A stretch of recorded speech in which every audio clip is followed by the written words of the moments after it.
It's now 1:09 p.m. Liberty County Commissioners Workshop, March 4th, 2026. Just a workshop agenda. I'll read this and then we'll get started. This is information presented by the Railroad Commission of Texas, the state agency responsible for regulating the Texas oil and gas industry. They will present information on carbon capture and explain the Railroad Commission's regulatory role during this workshop. And y'all might also explain that y'all no longer have anything to do with trains, because everybody still thinks that you do. Okay. I promised lots of people I could stop it from blowing the horn. Yeah. Okay. Anyway, if y'all would come on up and let's begin this discussion. And when you do come up, be sure and talk into a microphone and give Tiffany your names, please. Okay. So I'll just And we do have representatives from Exxon here that is also involved in, I believe, putting the carbon capture in Liberty County. So. When you're done, you can write your name and then we'll just finish this question.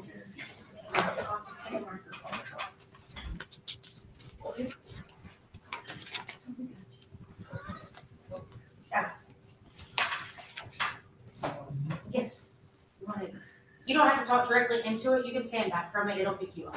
Okay. Okay. So I'll talk to you, Judge, and I'll talk to them. Yes, so sir. I'm just going to be pivoting. So my name is Charles McGuire. I'm an advisor in the Oil and Gas Division of the Texas Railroad Commission. And we've had a little bit of a hiatus with a thumb drive, but Rob will be here in just a minute with that, and we will have a PowerPoint presentation to follow. To start us off, though, what I think is important about these meetings, and the reason we schedule the meetings with folks in the county, elected officials, is we know as the process gets started in an area where we've got a Class 6 permit application, there's some public notice that takes place, and word spreads rapidly. And as the word spreads rapidly, questions rise even more rapidly. And so we think it's helpful to elected officials if we give you a little bit of information on the front end, just exactly what a Class 6 underground injection control permit would allow for if it were granted for the purpose of carbon capture and sequestration. So the goal would be to provide you some information, hip pocket information, so that a couple of things you would know a little more about what folks were talking about, and then hopefully a lot more about who you could contact and who you could get to help you fill some questions if you need that. And so the process is lengthy, but once a draft permit has been prepared, then there's some public notice, and that will trigger a public meeting where we take comments, written and oral, and in those meetings we don't talk. It might be hard to believe that I don't talk, but anyway, I don't talk. I'm well conditioned to just keep my big mouth shut. But we do there to listen to concerns that people have about the permit. So and so there's that public meeting. There's a public comment period. We take those comments; they can be submitted in writing.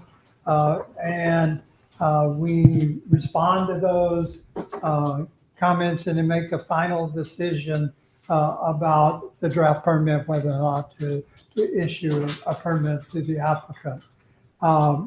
Sometimes what happens in the process of public meetings and comment period is folks want to have a contested case hearing before before the commission. And so that has to be requested. And so that's the opportunity that the public has to elevate their concerns to the commission in order for the commission to hear their concerns, if they have any, about the permit. Now, what usually is happening while that's going on is the applicant is usually being very proactive within the community, within the area where the actual Class 6 UIC, underground injection control well facility, is going to be located. And so the applicants, so far at least, have been good about being out there. And I tell them all, you just need to make cookies because you need to have a friendly dialogue with the people that are going to be the neighbors to your facility. So there's a lot of opportunity for public engagement. I'll refer to it as that. And that is not what this is. And so we're here to answer questions if you've got them, particularly, Judge, if the commissioners have some questions. We may not know the answer. We may have to get back to you on some of those things, but this is just the beginning of what I hope is a positive relationship with the county and the commission. We have the awesome responsibility of making a decision about whether or not the applicant is asking for something that we can permit in a way that's protective of human health and the environment. And so that's not easy. And so we want to have the dialogue. And we found that Class 6 underground injection control is new enough for folks that folks don't know a lot about it. And so questions come up a lot of times. And so we just want to be sure we're making ourselves available as your partner to deal with the things that could be coming up with concerns about the program. And so, Rob, Okay. are you ready to go? Yeah. Okay, so Come on up. Yeah. How's it going? You wanna introduce So any yourself? questions for me? Not yet. I'm Okay, sure, I'm all sure right. we'll circle back around. So Rob, you gotta write your name on there. All right. How's it going, Joe? Doing good. Thank you for being here. Oh, thanks for having us. Sorry for the technical difficulties. I lost my flash drive underneath the queue over there. Robert Castillo. Thank you so much. Just a brief introduction. Sure. Yeah, well, my name's Robert Castillo. I'm the Special Injection Permits Manager at the Railroad Commission of Texas. I have 3 programs that I oversee, the Class 3 brine mining, Class 5 geothermal, and Class 6 carbon sequestration. So, Judge, I just want to say again, thanks for having us. I see y'all been going for a while now, so I'll try Yeah. to keep my presentation We're glad you're here. I mean, as quick yeah. as possible, but I want to give y'all time to answer any questions. I'll let Suzanne give a brief intro, then I'll get over here and see if the slides work. Okay? Hi there. I'm Suzanne Alexander. I'm a program specialist 5 with the Railroad Commission. I've been with the Railroad Commission since August of 24. And prior to that, I was with the TCQ for many years. Okay. So I'm going to sign in here. Yes, ma'am. So this kind of work is not new to you, no doubt. No. Yeah. I was with the I think the air biggest, permits, the self-audit group, and an enforcement division. some of the biggest questions I think folks are going to have is, you're going to be injecting carbon deep in the wells, correct? Correct.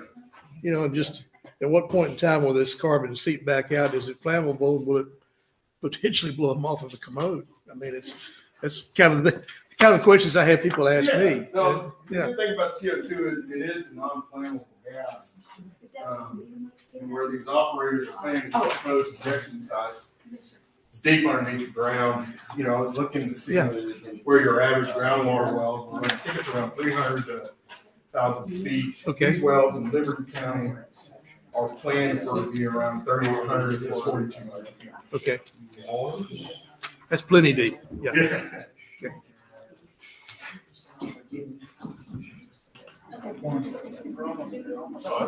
Yeah. We got. Did you say 4,200 feet? Correct. To my understanding, they're a lot, around here, they're a lot deeper than that. What is the average depth that Exxon's putting? Almost 10,000. For the Exxon, right? That's Exxon representative right there. I'll have to double check. That's where I was going on my project status. And I'll see if I can get you that answer before I leave you, okay? All right. Whenever. Ready Yes, to sir. start? Yeah. All right. So just kind of reintroduce myself. I'm Rob. I have 3 programs. I've been with the agency for 7 years. Started off doing class 2 disposal, then I moved into seismicity, team lead, took a management role in the critical infrastructure division, where our main goal was ensuring the weatherization of the supply chain. I took this job in December of last year, so I'm very new to the group, not new to UIC disposal wells, UIC program in general. So this class 6 program is very new too as well. We just received primacy effective December 15th of 2025. So about 2 months ago, we just got primacy from the EPA. And I'll talk about that here in a slide or two. Okay. But once again, thanks for having us. I hope the goal of this, and the purpose of this meeting is to just educate the public about the Class 6 program, how we're going to be reviewing these Class 6 applications as we receive them, okay? Let you know about what the technical review aspects of the review is, but mostly just, answer any questions that you may have regarding what is Class 6, what's the Railroad Commission doing to ensure that these wells are properly permitted, okay? You all know, Railroad Commission we have 3 elected officials. We have Christy Craddock, one of our commissioners, Commissioner Wayne Christian, and our chairman, Jim Wright, okay? Our mission is to protect the health and human safety of the people of our great state and protect our resources, right, which could be hydrocarbons or groundwater. And you'll see that as I talk in the presentation, I'm going to sound like a parrot because I'm repeating. Our main goal is to ensure that these Class 6 wells keep their CO2 within their permitted injection interval. What do we have jurisdiction over at the Railroad Commission? Well, obviously, we've got 6 main divisions. Oil and gas is the biggest. Any type of production, injection well, that's all going to have to go through a permit process through us. Critical infrastructure I talked about earlier. All interstate pipelines are going to be handled through pipeline safety. Okay. Alternative fuels, surface mining, and reclamation is another big group that we have. For all the lignite mines we got down in Central Texas. And of course, we have a gas services group. Mhm. So what's not under our jurisdiction? Well, roads and traffic, that's going to be TxDOT. Those orders, lighting, maybe your local municipalities. Air quality, that's going to be handled by the TCEQ. Mineral interest and leases. Railroads, I know it's in our name, but we don't do anything with them. That's going to be TxDOT. And the property damages. None of that is under our C jurisdiction. So how are we going to ensure, what are we doing for you? Well, our main goal is to ensure water protection and public safety. All of our rules, our UIC program, is developed to protect USDW, which USDW is the underground source of drinking water, okay? That's determined by TDS water clarity of anything less than 10,000 parts per million TDS. We're going to ensure that we are properly reviewing our applications in accordance with Chapter 5. That's one of our main goals. And as we enforce Chapter 5, that's going to ensure that permitted, fluids are staying confined to their zone. Mhm. If we keep fluids, in their zone, they're not going to move and potentially contaminate groundwater. Obviously, we're here to provide any information to you and the public regarding any questions you may have. and provide opportunities for you to have any type of public participation. All right, regulation history. This is a new program, not for the federal government though. The feds, the EPA established a framework with the Safe Drinking Water Act back in 1974. They launched the UIC program after that in the early 80s. From that, it wasn't really until 2010, they created the UIC class rules, 40 Code of Federal Regulations, 14681 through 99, okay? But when it comes to the state of Texas, when did our framework really start? Well, we've had class 2 primacy, so injection, disposal, or enhanced recovery, or saltwater disposal wells since the early 80s, okay? We adopted rules for the program in 2010. We didn't submit our application to the EPA until 2022, and it took 3 years for us to get primacy from the EPA to regulate this. So we were just granted primacy in December 15th of 2025. So what does that really mean? That means that we are the main regulatory authority for all Class 6 wells in the state of Texas, okay? EPA is still going to maintain an oversight position just like they do with our Class 2s. We got semi-annual and quarterly reports that we submit to the EPA regarding Class 6. We meet monthly with them, especially during this kind of transition process. But, it's a good relationship that we have with them, a good relationship that we have with the TCEQ, because part of the Class 6 application process is the Class 6 applicants are required to get a TCEQ no harm letter to ensure that these Class 6s aren't going to interfere with any other Class 1 wells. So just, staying in good relations with EPA, TCEQ has been our main focus, and also just so we're staying in line on the projects as we work them, especially with our friends at TCEQ. That's been critical. All right. What exactly is carbon storage? I know we've been talking about it this whole time, but it's really exactly what it sounds. It's an injection well that's used to store, inject CO2, anthropogenic CO2, deep into the ground for permanent storage. Keyword there is permanent storage. We call this geologic sequestration. CO2 going into the ground is nothing new into our state. We use it for enhanced oil recovery. You'll have a diagram here in a second where we're actually showing, CO2 injected into a productive reservoir to push fluids to a production well, okay? So CO2 going to the ground is not new in our state. But the difference is with the Class 6 is the amount of volume going into these wells, from 10,000 MCF a day to we're talking millions of metric tons over the lifespan of the project for Class 6.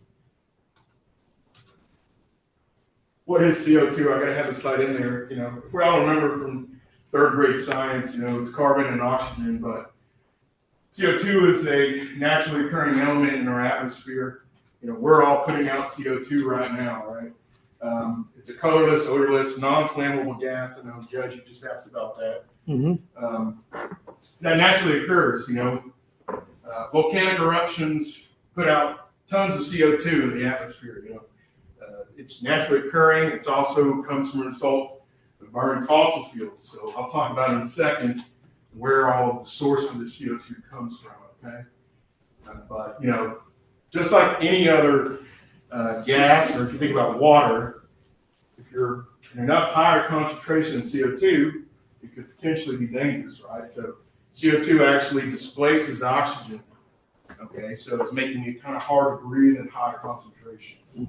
So that's why if you're in an unventilated area, it could be a potential risk for you, right? Right. Or combustible engines won't start because those combustible engines are required to have oxygen, right? So just like anything, if you're in too much water, you can drown, but CO2 is kind of the same way. You don't have enough oxygen to breathe. So I wanted to talk about where all this CO2 is coming from for these projects. There's two methods for the source of CO2. We've got these DAC units, or direct air capture units, which is essentially just a giant fan taking in ambient air, running it through filters and absorbents and amines, pulling off the CO2 and injecting that CO2 into a well. For the most part, in the state of Texas right now, the CO2 sources are going to be from industrial facilities, petrochemical plants, oil refineries, cement plants, gas processing facilities, all of those. All those are create byproducts of CO2. They're going to store it, transport it via pipeline, and inject it down a Class 6 well or a Class 2 EOR well. Okay? But the two sources for CO2 DAC units or industrial facilities. Right now, like I said, we've seen mostly point sources of being industrial facilities, which is why we've got a lot of applications down here in the Gulf Coast. What is unique about CO2 storage? Well, CO2 has a high surface mobility, okay? Meaning that it's more buoyant than water and it tries to move around and get around places, which is why it's very important for the applicants to show that there's adequate geologic isolation between the proposed geologic interval and the protected USDW, okay? And I'll talk about it here in a second when it comes to site characterization. These operators are strategically picking these well locations in areas that has geologic barriers to prevent fluid migration. These are $1 million investments from the operators, and so it takes a lot of planning for them to ensure that, one, there's not too many artificial penetrations that could be, legacy wells, existing production wells, or other injection wells that are within the vicinity, which could be potential conduits for fluid migration, but that the actual geology is accepting of the CO2 injected. So CO2, like I said, has a high surface mobility and tends to flow in contact with water. Also, when it comes into contact with water, it can create carbonic acid. Small amounts of carbonic acid are dissolved away, which is why it's important in our federal regulations, in our Chapter 5 regulations, mimic the federal regulations, that all of our Class 6 wells are required to use higher grade aluminum, higher grade alloy chrome well construction materials, because these wells are going to be in contact with CO2 injected for such long times. Our anticipation is that we want to make sure that the casing that is being used can withstand being exposed to CO2 over the lifespan of this proposed well. Okay? Large CO2 injection volumes are anticipated, so I'm going to sound again like a parrot, but the difference between the Class 2 CO2 injection versus Class 6 is definitely going to be volume.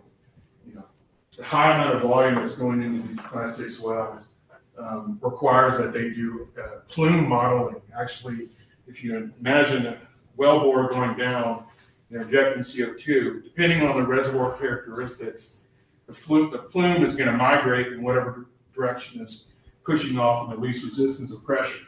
And so operators are required every 5 years to monitor the plume to ensure that, one, that it's kind of following the projected models that they anticipated in the application, and that, two, if it does start to cross an area where they don't own the surface rights or mineral rights, or pore space, property rights, they're going to have to, amend their permit to ensure that they're not crossing over, and they want to make sure that plume is staying where they want it to.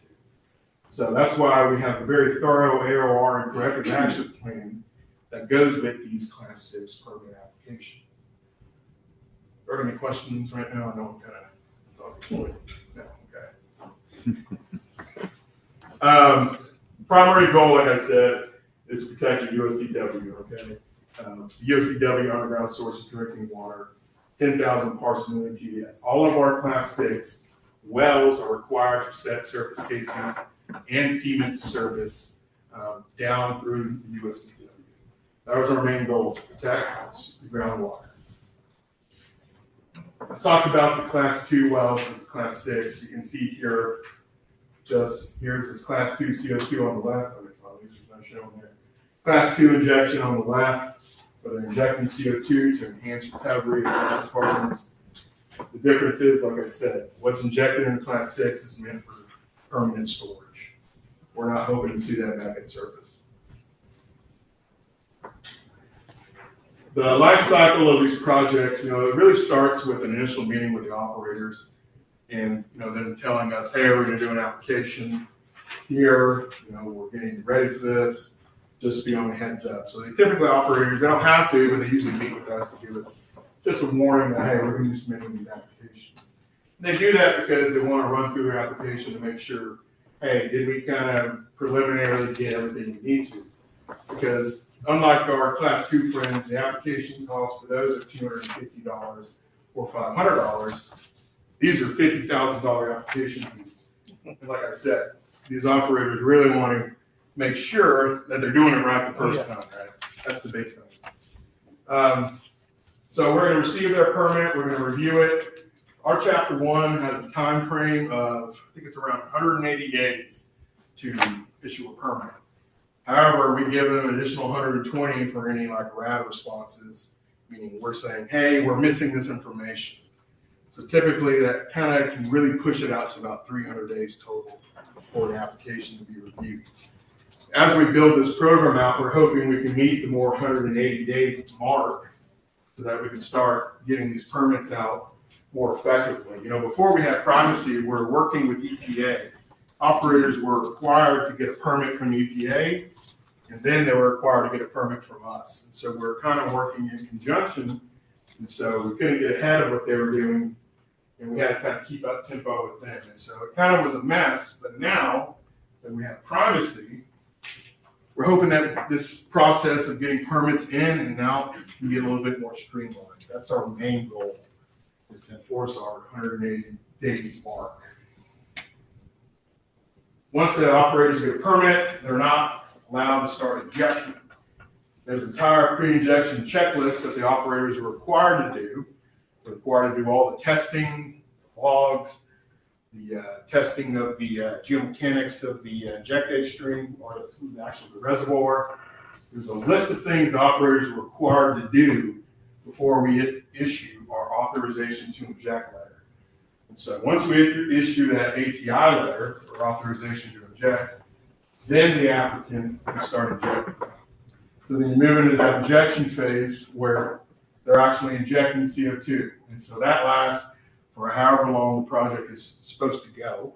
And that's really dependent on the operator. A lot of these projects are planned for 12 years, mostly because that's how long the 45Q tax credit goes for. But, once they stop injecting, the operators aren't off the hook. They're going to have to continue to monitor that plume and wait till it stabilizes effectively. And then they're going to have another post-injection compliance checklist that they're going to have to do, whether it's plugging monitoring wells, plugging the well itself, ensuring that the plume has stopped migrating and it's stabilized, a list of things. And once we receive all that, then our director will make a call that the facility is actually closed. I wanted to just talk briefly about our permit sections that are in the application. Don't want to go too much into this, but we have our site characterization, which is basically the operator telling us where they're planning to do the wells, how many wells, reservoir properties, all of that. They go into the well construction, where they talk about how they're meeting the Chapter 5 requirements of using the additional chrome alloys for all their casings, ensuring they have downhole shutoff systems, continuous monitoring pressure systems in the wellbore, all of that. The area review and corrective action, like I said, that's the biggest thing. So what we get from that is the big part of the area review is when the operators have to delineate the AOR. So how do they do that? They model the AOR based off how far the CO2 plume is going to spread over the course of the project history. So once they get the plume modeled, then on top of that, the operators are required to delineate the critical pressure front. And so the critical pressure front, so if you imagine you're injecting in the subsurface, you're pushing fluids out, there's a pressure wave that's going associated with your injection. So that pressure could push fluids up, push out, but what we want to know is what's the pressure that it would take for your well to push fluids up from your well to the USDW, okay? We want to know that. Sometimes that pressure front could be smaller than the plume. Many times it's actually larger. So wherever they mark that critical pressure front, whether it be inside the plume or outside the plume. That's an example of an AOR right there. You wouldn't expect, initially coming in this, you expect these plumes to look, like just kind of a circle, but no, it's all dependent on the reservoir properties, right? So once they've delineated the AOR, that's the service list. These are the people who are going to be notified that they're within CO2, the air review. Okay, it's up to the operator to ensure that they have good faith claim to all the pore space rights from these people. Okay, and notify them of the well. Oh, sorry. Testing and monitoring, obviously they're going to have to run a series of logs, plume modeling, not just initially, every 5 years, testing the actual injectate stream, all of that. The big thing, emergency response, remedial action, I'll talk about that here in a second. They're going to have a facility closure plan, and of course, financial assurance. We want to ensure that these operators have the funding to operate these facilities, okay? So they have to basically get a letter of credit or surety from a provider to ensure that that person can back them the money that they need in the event that something goes upside down, that burden is not going to fall on the commission, that we can go to their LLC or their surety bond to pull from funds to plug the well. Like I said, I already talked about site characterization, but the main thing I want to say is that these sites are strategically picked by the operator. The goal is to protect the UFTW. The operators know this. They have this in mind when they go to plan out these wells. One of the big things they look for is this testing of the injection zone. Can the CO2 be held in the injection zone? But more importantly, does the injection zone have adequate confining layers above it to ensure that any potential fluid migration would be prevented by the confined zones? Obviously, looking at faults, all of that to make sure that one, faulting could be, a potential conduit for fluid migration. So they want to make sure that there's any faults in the area, they're not going to transfer this CO2 up to a, nearby artificial penetration or up to the groundwater. They're going to run a seismic history of the well, making sure, just like in our class 2s, all of our class 2s have to do a seismic survey to make sure that they're not in an area where there's these deep root, basement rooted seismogenic faults that could potentially cause an issue for the well. And compatibility, they're going to verify there's no unanticipated chemical reactions as a result of injecting the CO2. This is just a cool photo I thought I would appreciate. So if you look on the top right, you see a core, and you see this kind of sandy, maybe sandstone right here. And you kind of see these little black streamers inside of it. That's actually trapped CO2. And so, you don't think about it, but these rocks do have pore spaces. And that's what these operators are planning to inject into. And you can see on the very top, that's a confining shale above it. So this is what you would see if you actually took a core of a class 6 well. You'd see the CO2 trapped in the pore space of the sandstone. Thought that was a cool photo. For me, because I have a geoscience degree. Emergency response, this is a big one, and I just posted directly from our rule what is required from operators. The goal is for the operator to respond quickly to any event that could pose danger, okay? We want to know, per our chapter 5, what are your actions that you're going to take to address any escape permitted fluids or movement of injected fluids from the formation fluid. So not just, like I said earlier, not just CO2 migrating up, but you're also pushing other produced, water, saline water that's up there, could be pushing it up into a groundwater. So what are you going to do? How are you going to handle this? What is your safety plan? We have a whole list of what's required in the safety plan. And I can read it all, it's an emergency response procedure. CO2 release detection, a plan to set up, secure the area in the event of a CO2 leak. How are you going to notify the public is a big one. How are you going to help the public get out of an area if there is a CO2 escape? These are all requirements in their emergency response plan, okay? A description of how are you training your staff to handle a CO2 release. That's a big one. You can have all the books and manuals, but if you're not training your team on how to do it, that's important to notate in your emergency response. So this is one of the big ones that we thoroughly look over from the applicant.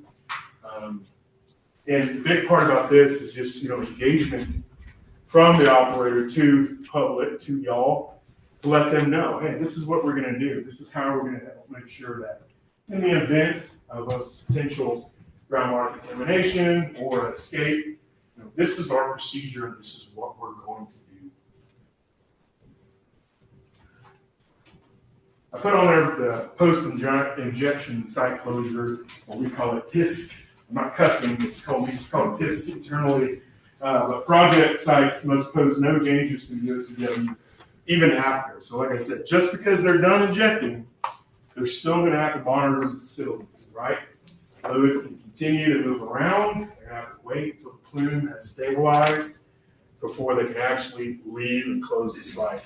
More importantly, they're going to have to wait until they get the approval from us that you can close the site. So they're going to have to do long-term monitoring of the CO2 as it's stabilizing, ensuring that it's staying where it's supposed to. That's the big thing. The big thing we want is the CO2 staying in its confined zone. To prepare to close the project site, the operators are required to demonstrate that the plume, like I said, is stable. That's the big thing.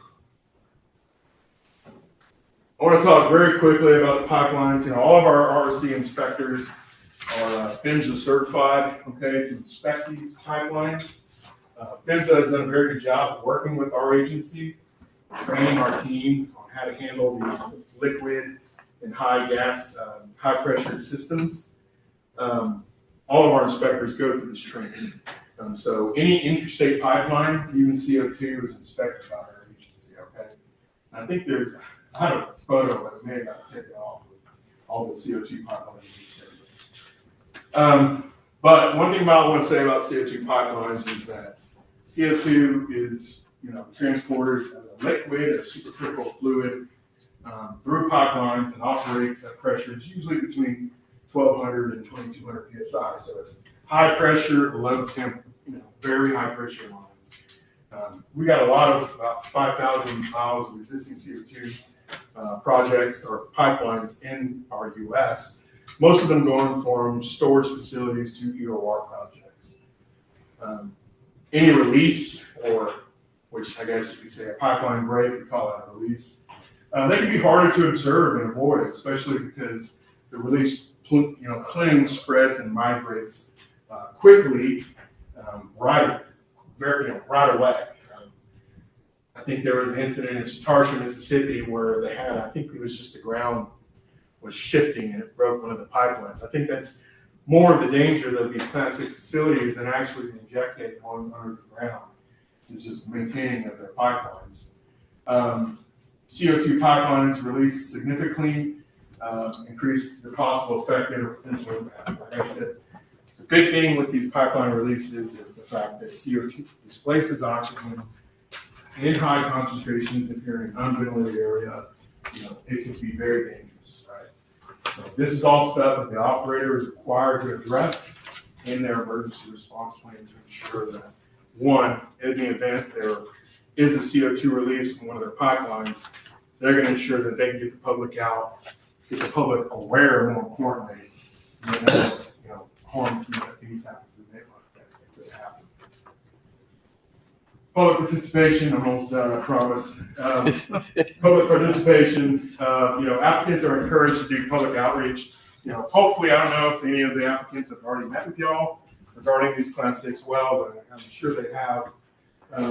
But one thing on our part is before we actually issue a permit, we have to come back. We call it the public comment period. So I'll come back once we're all ready with whatever permits we receive. 2 applications for Liberty County, a BK Verde and an Exxon. And so we'll come back eventually.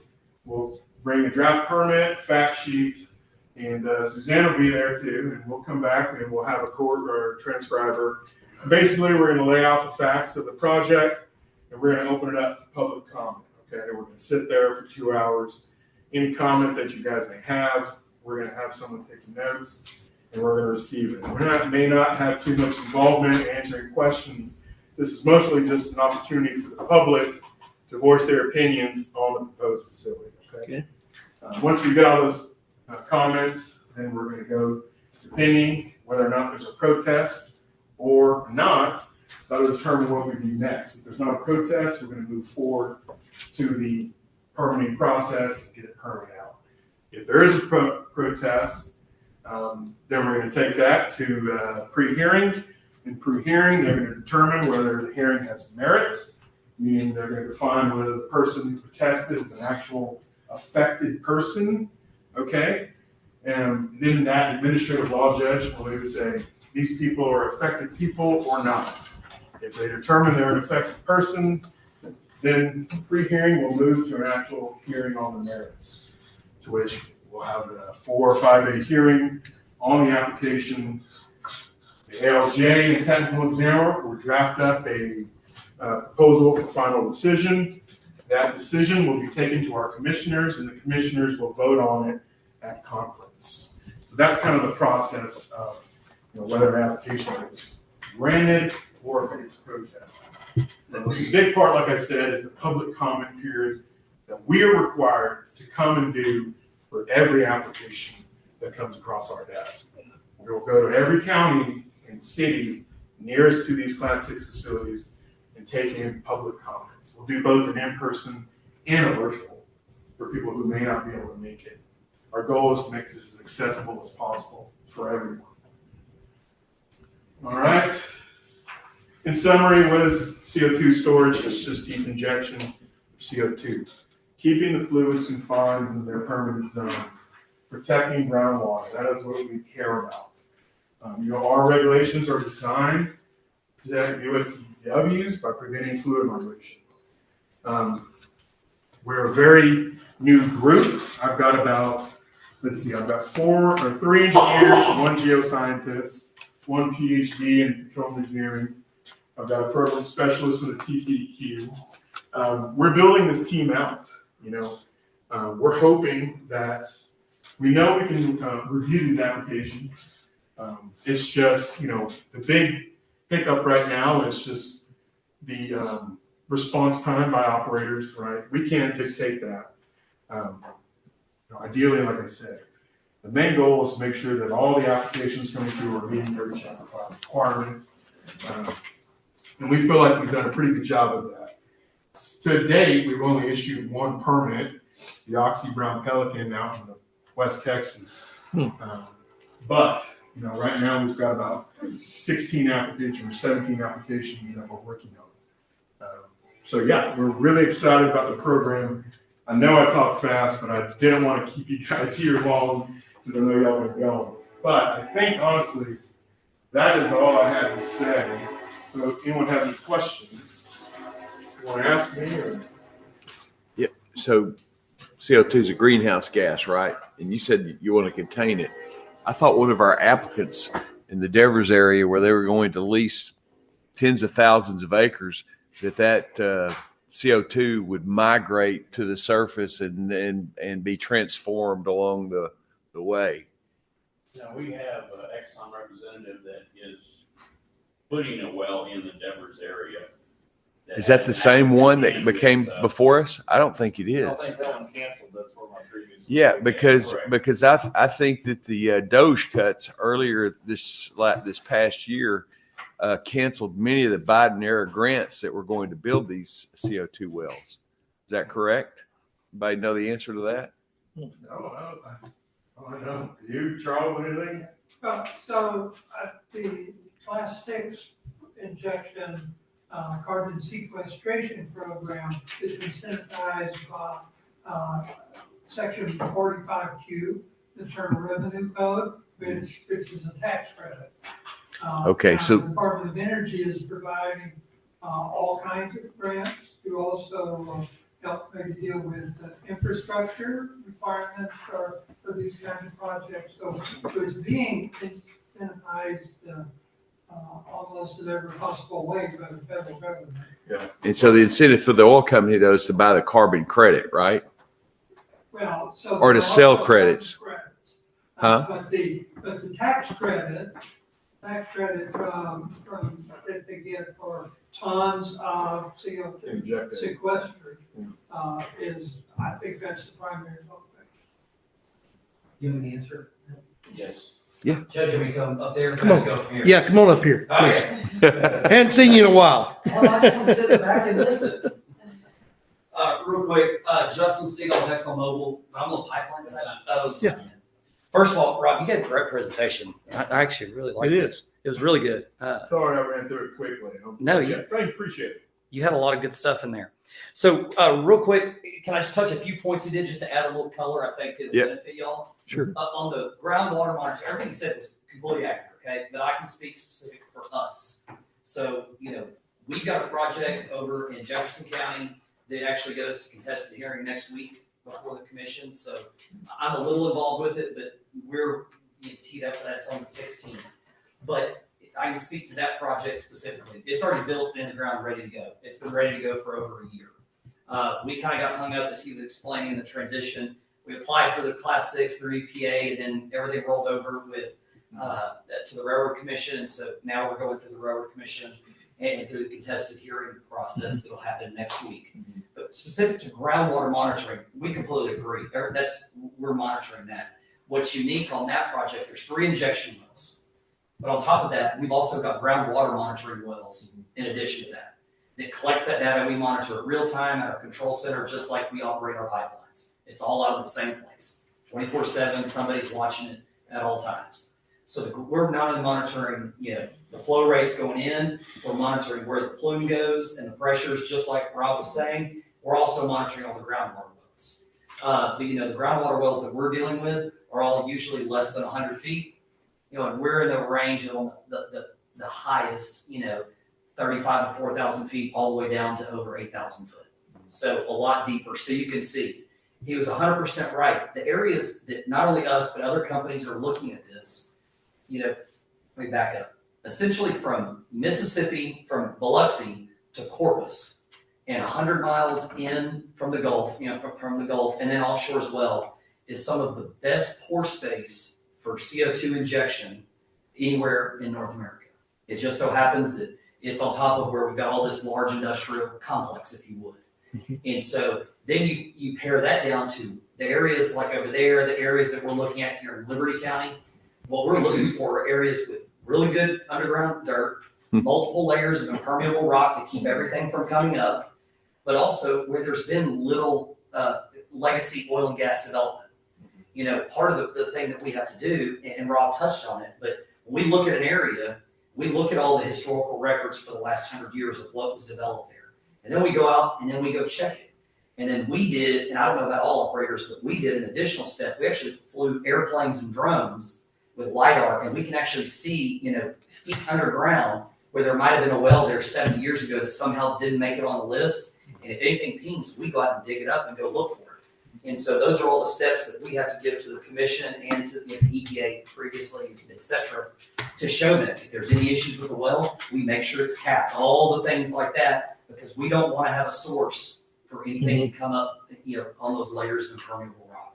So we're lockstep. We're doing the same thing. We're doing additional steps to prevent that. Specific to your question, I don't know what that project was. Whatever we want, I want it 8,000 foot below the ground and staying there forever. Yeah. That's how it's designed. That's how we operate it. And we're doing a multitude of steps to make sure it happens like that. The good thing for us at Exxon is we've got over 100 years of oil and gas development. We have a good idea of what's underground. But before we did it, we've done test wells. We check pressures. We look at it. We do core samples. So we've done all this stuff in our modeling to show. And so, some of the pore space, we might have 25,000 acres of pore space or plume. It's all the same words. We can just kind of intermingle them. But exactly what Rob was highlighting is exactly what we're doing. We're just doing additional steps on top of that to make sure that it operates. So you're capturing your emissions off your downstream operations and then injecting them into the ground. No, so actually not at all. Really? So the 45Q and all that type of stuff that they were mentioning, we are operating this. Think of us as just the pipeline company. They're large source emitters that are producing, whatever they're making, and their offtake is. So this is a high revenue source stream. CO2. This is a revenue stream for you. They are our customer. So they capture the CO2. Once they've captured it with the new technology that can capture it at large source emissions, we take it from there. It's dense phase, high pressure. We put it in a pipeline, and then they pay us to take that CO2 and inject it permanently. So wherever the CO2 comes out, it's our customers, but we're not involved on that right now. That doesn't mean that one day we don't do it with facilities that Exxon owns, but at this point in time, Okay. that's what we're doing. So specific to Jefferson County, specific to Liberty County, to Hardin County, and other places here in Southeast Texas that we're looking at, that's what it is. We sign up with a customer, they are going to capture it, we're then going to take it, and then we're going to go permanently sequester it for them. But it does reduce your carbon footprint. Exxon's, Yes. it would reduce our customers. Not, remember, they're a client of ours. Okay. We're taking their CO2 to inject it. Okay. Yes, sir. The other thing that we talked about on safety, I just want to highlight the slide, there were extras, I think there's 2 or 3 of them on it. We're really good, but something that Exxon's been doing for years, that we're the first in the industry, and now there's a lot of the big guys and are trying to follow us, is on first responder training specifically. We trained thousands of first responders on how to respond to pipeline incidents, et cetera. But about 3 years ago, when we knew what was coming, I think his slide said there's like 5,100 miles of CO2 pipeline in the U.S. The number I've heard is it's now closer to about 10,000. But if you look at projections of what the industry says, and I'm saying industry very largely, over the next 10 years across North America, there could be upwards of 200,000 miles of CO2 pipes. And so when we took that, we said, we're training on how to respond to all these incidents, but we're not including that CO2 component. So for the last 3 years, that's what we're doing. Just since this calendar year, myself and our team, we've already trained over 100 first responders just here in Southeast Texas. And that's just in 45 days. And so we've been doing this for 3 years specific to that. Because as he explained on CO2, if I walked in here with a CO2 monitor and checked it, and now checked it now, it's going to be higher because we're all in here. Crazy. Air conditioner kicks on, it sucks it, it levels it out, but that's what it is. The CO2, we call it, it's kind of a bully gas. It wants to take over oxygen. The problem, or not the problem, but to understand what works, not all leaks are the same. And they're very dependent on atmospheric conditions.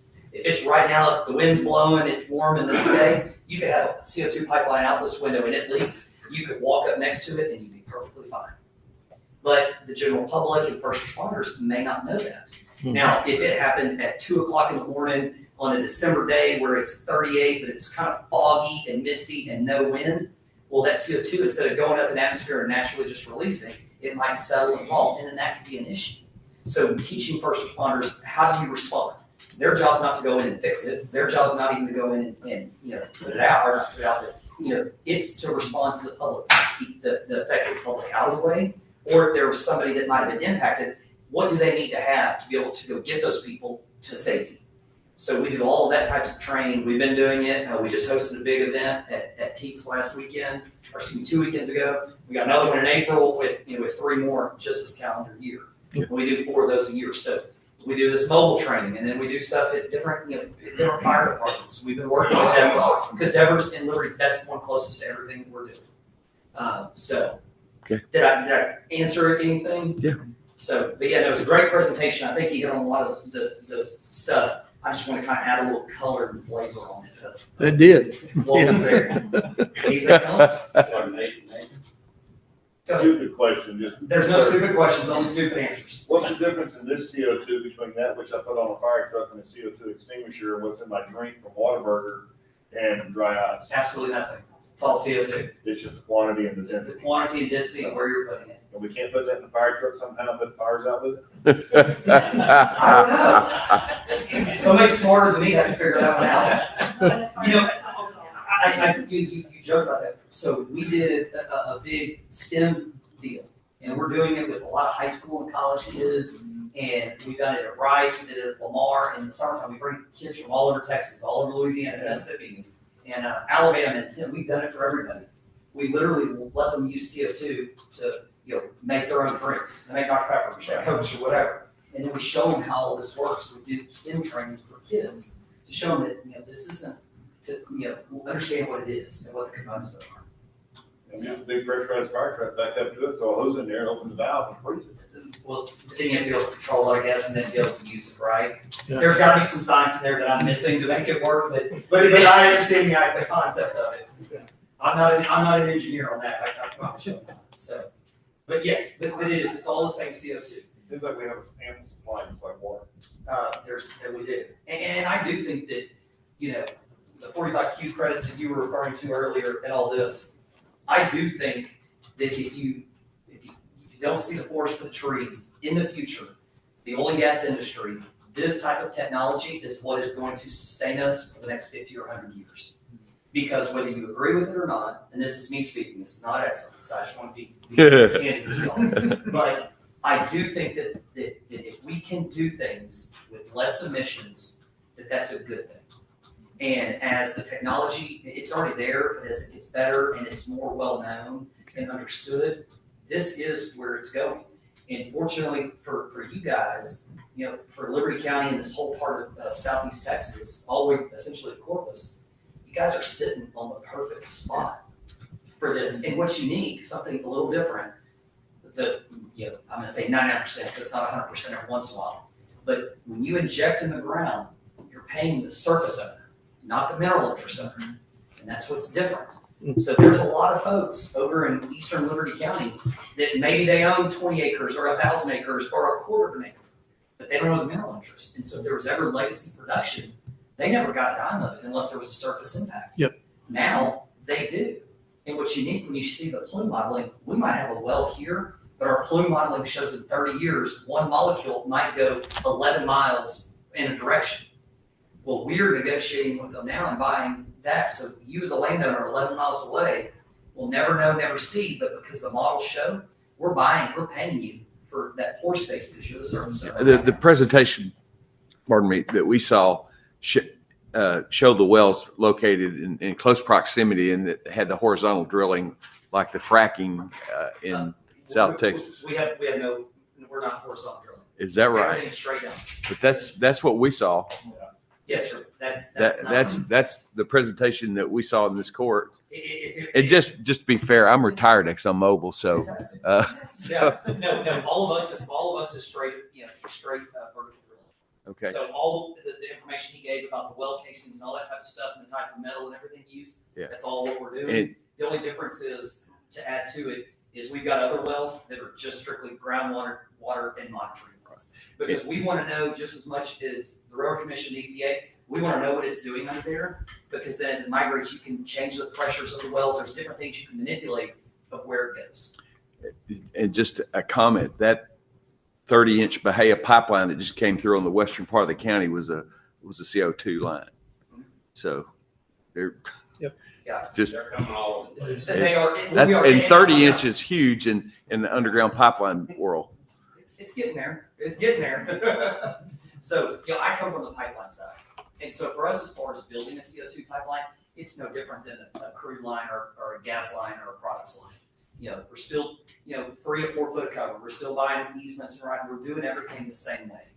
And it's still high pressure, but the pressures are no different than a big crude line, and they're less than a big natural gas line. And so we operate it, we maintain them. But a little more essentially the same volatile way. when they let loose. I'm sorry. They're a little bit more volatile when they let loose the compressed gases versus the compressed hydraulic features. The CO2 one. Yeah. Yes and no. It depends. So I would say like the Satarship incident that he was referring to, that was a Denbury line. Exxon now owns Denbury. And so that was before us, but I can tell you exactly what happened. There was a pipeline that was on the side of the hill. They had a historic rain event, and literally the whole side of the mountain slumped away.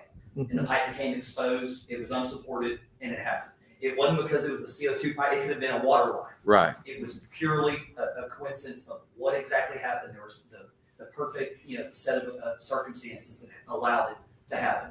The flip side of it is, now because of that and the lessons learned, the entire industry operates differently. We do things from a different safety perspective, which is much better. I think if you're going to lose, never lose the lesson. That's my line I tell the kids all the time.